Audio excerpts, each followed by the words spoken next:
So hi guys, and this is a video from today, and I took the RX10 Mark IV out.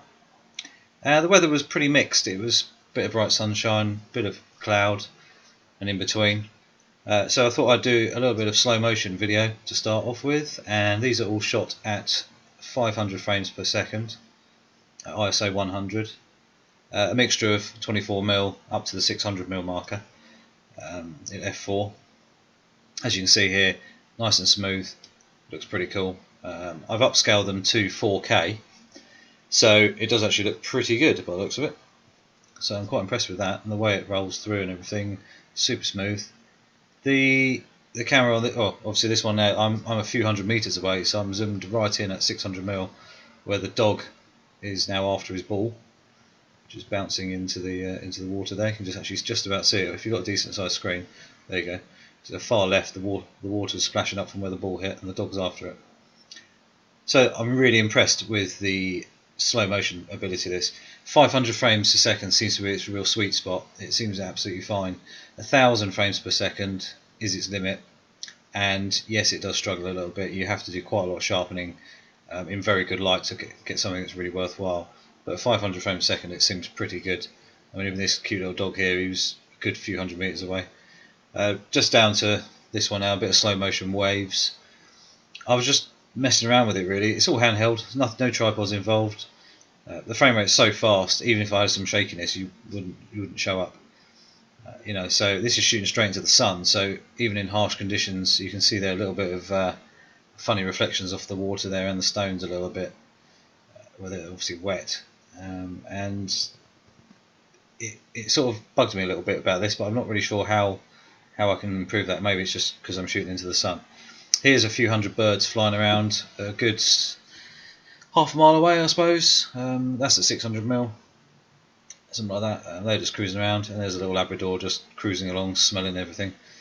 It was pretty cool. It was just bouncing along at sort of 5 miles an hour. I just thought, you can really see the slow motion, sort of smooth movement, which is cool. So this is normal 4K, 30 frames a second video, and actually I'm lying, it's 25 frames a second, and absolutely lovely. The exposure's slightly wrong there.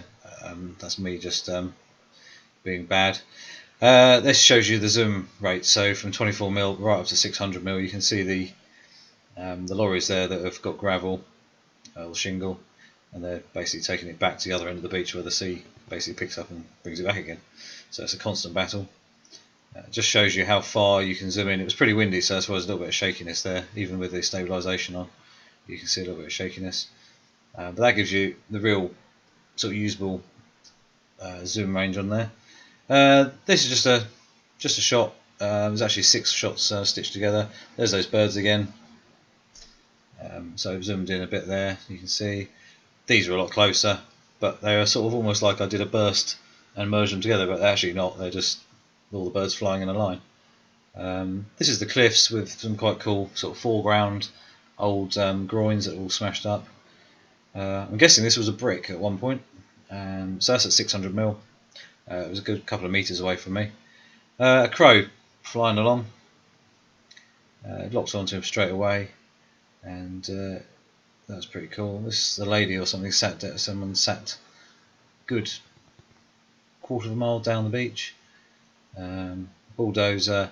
So these are all handheld. They're all straight out of the camera. I've not really edited anything. This is the power station where that was a good few miles away, and it was quite hazy, so you can see a little bit of noise, but it's actually not really noise as in the fact of high ISO or anything like that. It's just in the air, so you end up with a bit of graininess. That was a good mile away, that windmill, and that's the same dog and owners that were throwing the ball for the dog into the water earlier. Fishing boat going into the estuary at Rye. But it just shows you how usable this camera is, and this is why I love it, because you can just take it with you, and it's no messing around with lenses. I've missed so many shots over the years where you needed to change your lens because you had a wide angle on instead of a zoom, or vice versa, and by the time you've swapped lenses, you've missed that photo opportunity. and you know, this is so usable. I mean, you can see there a little seagull hiding down in the bottom of the photo there. But this, you know, it just allows so much so quickly, and the quality is pretty awesome.